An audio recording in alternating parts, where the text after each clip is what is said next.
राम के भाई भरत, जिन पर सबसे कम चर्चा होती है, सबसे कम भरत पर बोला गया है। लक्ष्मण उनके साथ 24 घंटे रहते हैं। शत्रुघ्न पर तो कम ही बोला गया है, भरत पर सबसे कम बोला गया है।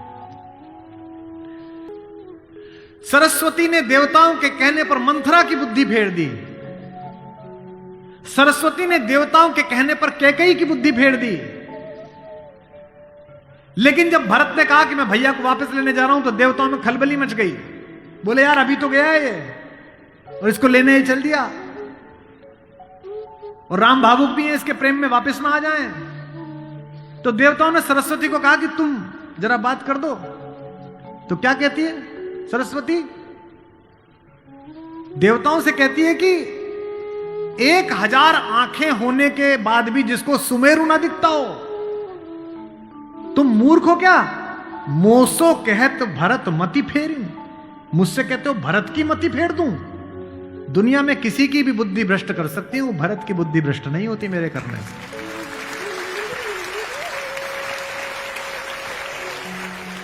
भरत जब भैया को ढूंढते हुए निकले, तो पूरे खानदान को लेकर निकले। भरत ने कहा किसी की तो मान लेंगे, कौशल्या की मान लेंगे, ससुर को भी लेकर गए। जब पहली रात भरत वहीं रुके जहां राम रुके थे, भरद्वाज के आश्रम में।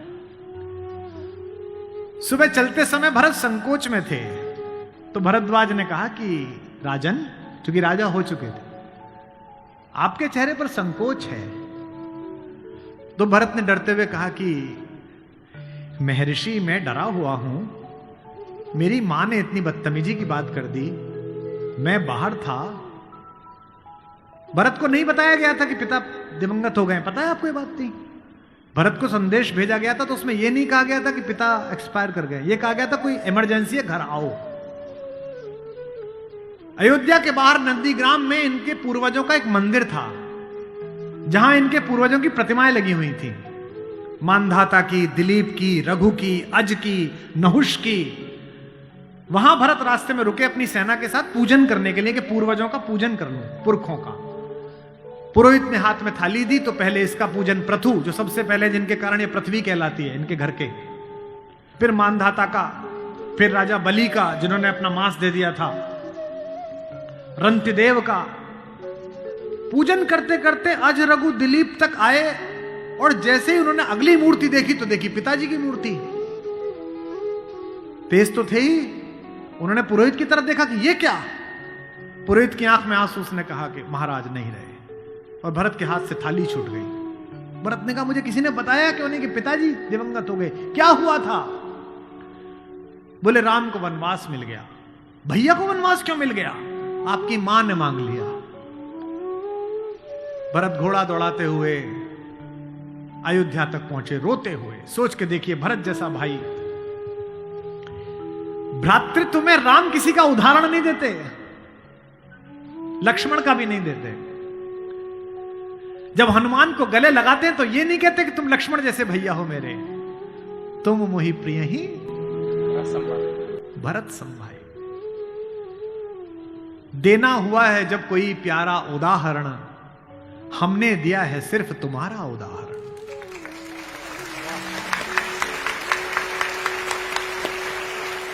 तो भरद्वाज से भरत ने पूछा कि भैया मुझे माफ तो कर देंगे ना? मैंने इतनी बड़ी गलती की, एक ऐसी गलती जो भरत ने की नहीं, उसके पश्चाताप में भरत। मां ने इतनी गलती की, मुझे माफ तो कर देंगे?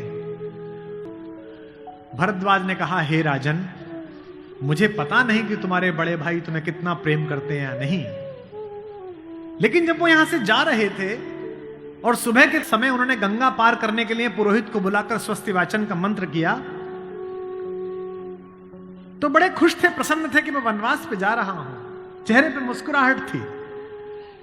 लेकिन पुरोहित ने हाथ में जल दिया, और जैसे ही पुरोहित के मंत्रों के बीच में निकला कि जम्बूद्वीपे भरत खंडे, और जैसे ही भरत सुना, राम के हाथ से जल गिर गया और वो जमीन पर गिर पड़े और हाय भरत चिल्लाने लगे। इतना प्रेम तुम्हें राम करते हैं।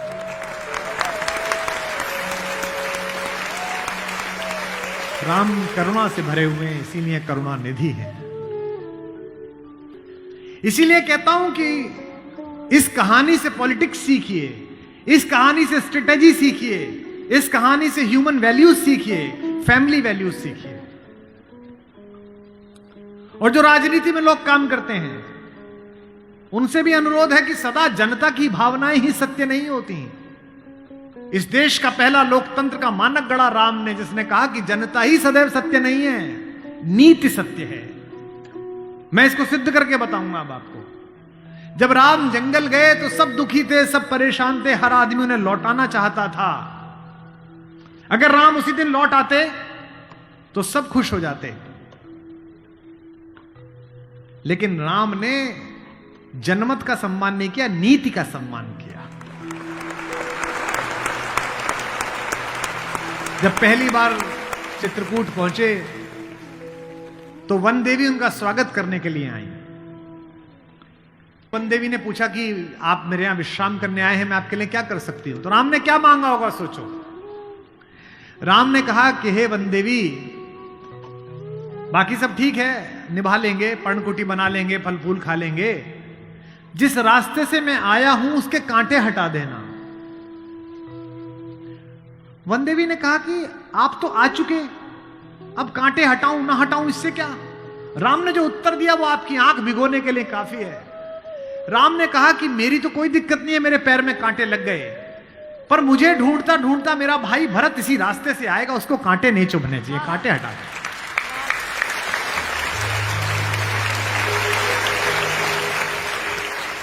तो वन देवी को जिज्ञासा हुई। वन देवी ने कहा कि यथाज्ञा पयति महाराज, हे महाराज, आपने जो आज्ञा दी मैं कर दूंगी। एक छोटी सी मेरी जिज्ञासा है, क्या अयोध्या का राजा, अयोध्या की चतुरंगिणी सेनाओं का सेनापति, दशरथ का पुत्र, राम का छोटा भाई भरत इतना नाजुक है कि रास्ते में चलेगा तो उसके कांटे चुभ जाएंगे? राम ने कहा नहीं, वो तो वज्र के समान है, उसकी छाती से टूटकर तो इंद्र का वज्र टूट जाता है, ये कांटे उसे परेशान नहीं करेंगे। वन देवी ने कहा फिर क्यों हटा दूं? बोले परेशानी यह है कि जब उस रास्ते पर आएगा अगर एक कांटा भी चुभा तो उसका दिल यह सोचकर टूट जाएगा कि मेरे कारण मेरे भैया को इन कांटों को झेलना पड़ा है।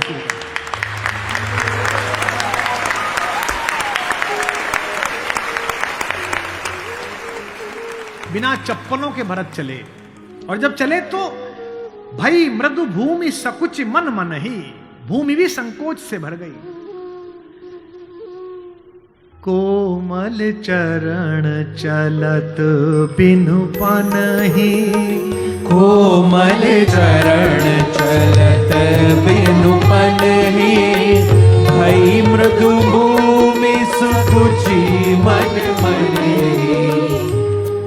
इसका मतलब ये है कि भगवान स्वयं कष्ट सह सकते हैं, पर जो उन्हें प्रेम करता है वो कष्ट सहे, ये उन्हें स्वीकार नहीं है।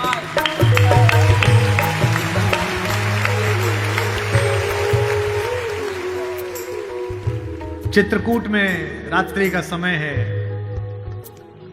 चांदनी खिली हुई है, चंद्रमा निकला हुआ है। ये वो पल था जहां से राम की कहानी पलट सकती थी। अगर दशरथ के अंधेरे कक्ष का एक निर्णय राम को इस जंगल तक लाया है मित्रों, तो आज इस पूर्णमासी के चांद के नीचे का राम का एक निर्णय राम को वापस अयोध्या ले जा सकता है या लंका ले जा सकता है। ये वो रात थी। मुझसे कोई पूछता है कि राम कथा की सबसे महत्वपूर्ण रात्रि कौन सी है, जिस दिन लक्ष्मण को मूर्छा आई वो भी महत्वपूर्ण नहीं थी, क्योंकि पता था कि बच जाएंगे। जिस दिन सीता का अपहरण हुआ वो रात्रि भी महत्वपूर्ण नहीं थी। यही रात महत्वपूर्ण थी, यही रात अंतिम, यही रात भारी, जिसमें भरत, शत्रुघ्न, तीनों माताएं, गुरु वशिष्ठ, ससुर साहब, सास, सब आए हैं कि बस राम लौट चलो। तदनंतर बैठी सभा उटज के आगे, नीले वितान के तले दीप बहु जागे। टकटकी लगाए नयन सुरों के थे वे, सब देख रहे थे। परिणाम उत्सुक उन भयातुरों के थे वे, वह चंद्रलोक था कहां चांदनी वैसी। प्रभु बोले गिरा गंभीर गूढ़ निधि जैसी। जब सबने खाना खा लिया, सबने पानी पी लिया, तब भगवान ने सबको बिठाकर पूछा। क्या सवाल पहला? भरत जैसे आदमी से, हे भरत भद्र अब कहो अभीप्सित अपना, इतनी दूर चल के आए हो, बताओ क्या चाहिए। सब सजग हो गए भंग हुआ ज्यों सपना। एक बात पूछी कि बेटा बताओ क्यों आए हो, तो क्या बोले भरत? हे आर्य रहा क्या भरत अभीप्सित अब भी। आप मुझसे पूछते हो कि मुझे क्या चाहिए? मुझे तो सब मिल गया भैया। इसी दिन के लिए तो मेरा जन्म हुआ था, पिताजी मर गए मेरे कारण, आप जंगल में बैठे हो मेरे कारण, सोने के आभूषण पहनने वाली मेरी भाभी एक वलकल पहने हुए मेरे कारण, जिसके सर पर अयोध्या का राजमुकुट होना चाहिए था उसके सिर पर जटाजूट है मेरे कारण। हे आर्य रहा क्या भरत अभीप्सित अब भी, मिल गया अकंटक राज्य उसे जब तब भी। पाया तुमने तरुतले अरण्य बसेरा, रह गया अभीप्सित शेष तदपि क्या मेरा। और मैं इसलिए भरत पर फिदा हूं कि भरत इतिहास का अकेला पात्र है जिसकी गलती नहीं है फिर भी प्रायश्चित कर रहा है।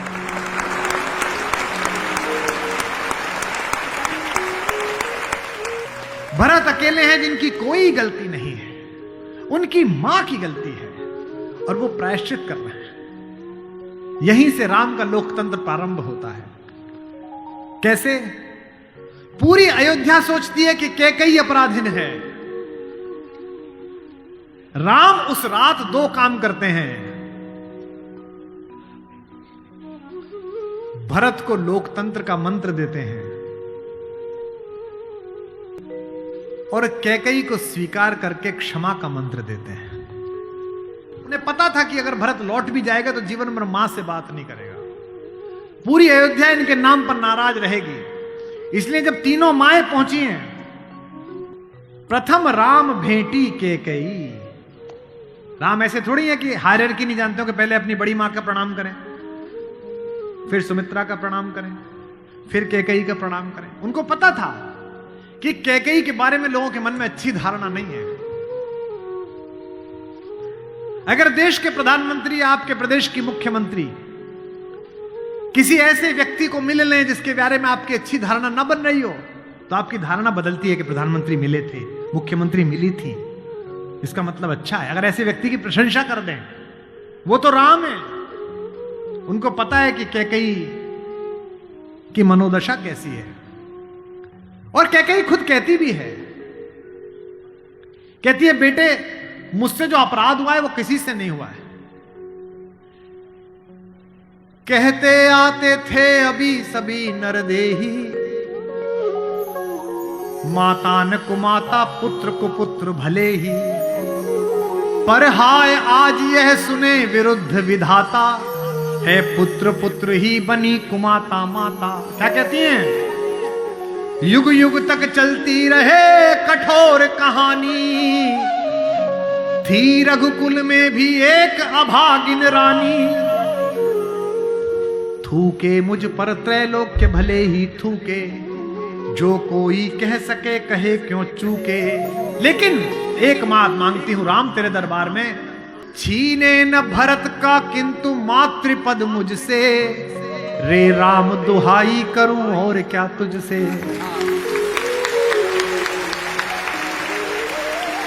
सोचिए कैसा क्षण है, अपने ही बेटे को मांग रही है राम से।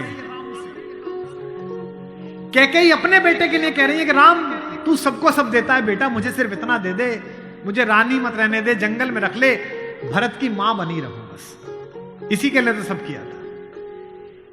राम ने क्या कहा?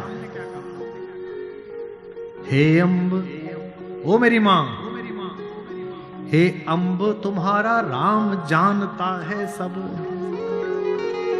इस कारण वह कुछ खेद मानता है कब। फिर राम को याद दिलाया। कैकेयी ने कहा, बेटा तुझे याद है तू आधी रात उठ के भाग जाता था मेरा सपना देख के। कौशल्या से कहता कि मां मैंने छोटी मां का सपना देखा है, मुझे छोटी मां के पास छोड़ के आओ। और तुझे गोदी में लेके कौशल्या मेरा दरवाजा खटखटाती थी, अरे ओ कोयल, ये तेरा कोयल का बच्चा जाग गया, रो रहा है तेरे लिए। होने पर बहुधा अर्धरात्रि अंधेरी, होने पर बहुधा अर्धरात्रि अंधेरी, जी जी आकर करती पुकार थी मेरी। लो कुहुकुनी, ओ कोयल, लो कुहुकुनी तेरा कुहुक राम यह जागा। लो कुहुकुनी अपना कुहुक राम यह जागा। निज मंझली मां का स्वप्न देख उठ भागा। होने पर बहुधा अर्धरात्रि अंधेरी,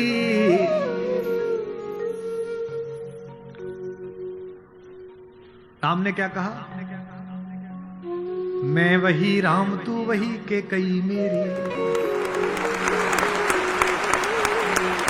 कि 100 बार धन्य वह एक लाल की माई। कौन? 100 बार धन्य वह एक लाल की माई, जिस जननी ने है जना भरत सा भाई।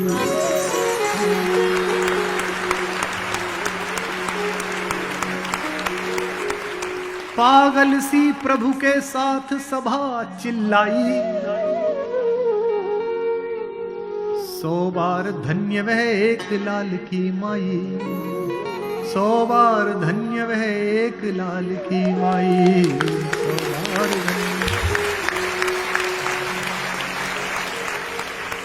कौशल्या से लेकर जनक तक सबका बहुमत राम को लौटाने का था, लेकिन राम नीति के साथ रहे, जनमत की उपेक्षा नहीं है। भरत जैसा भाई पाना, लक्ष्मण जैसा भाई पाना,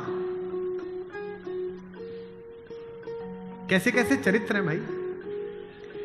एक भरत की पत्नी है मांडवी, उनका जिक्र नहीं होता। एक हमारी मां और है उर्मिला, उसका जिक्र नहीं होता। उर्मिला का कलेजा देखिए, मांडवी का कलेजा देखिए। जिस दिन लौटने के बाद भरत ने राज्य संभाल लिया, भाई की पादुकाएं रखकर सिंहासन पर, कौशल्या जाग रही थी। उन्होंने देखा कि ऊपर कोई घूम रहा है, कोई छाया घूम रही है महल में अंतःपुर में। तो वो ऊपर गई तो देखा मांडवी घूम रही थी, भरत की पत्नी। तो कौशल्या ने पूछा कि बेटा तू सोई नहीं? उसने कहा हां मां मैं अभी जाग रही हूं। भरत सो गया होगा बेटा, तो उसके कक्ष में चली जा। तो कौशल्या से मांडवी ने कहा कि मां वो तो है ही नहीं यहां, कहां गया? बोले उन्होंने कहा कि भैया जब तक जमीन पे सोएंगे, भैया जब तक जंगल में रहेंगे, मैं महल में नहीं रहूंगा। वो अयोध्या के बाहर जो नंदीग्राम दिखता है ना, वहां दूर, वहां उन्होंने कुटिया बना ली है, प्राइम मिनिस्टर ऑफिस वहीं बना लिया, वहीं फाइल मंगाते हैं। तुझे नहीं ले गया? संकोच में पड़ी हुई मांडवी ने कहा, मां मैंने तो कहा था आप जंगल में अकेले कैसे रहेंगे कुटिया में, मैं सेवा कर दूंगी, ले चलो। उन्होंने कहा नहीं, भाभी राम भैया के साथ चली गई हैं, तीनों माओं को देखने के लिए कोई नहीं है, तुम यहीं रहो, उनकी जिम्मेदारी हम पर है। कौशल्या ने कहा कि बेटा सो जा। बोले मां वो उनकी कुटिया दिख रही है, उसमें अभी दीपक जला हुआ है, यानी कि वो अभी काम कर रहे हैं। एक बार वो दीपक मंगल हो जाए, अंधकार हो जाए, तो मैं भी जाकर सो जाऊंगी, ऐसी मांगी।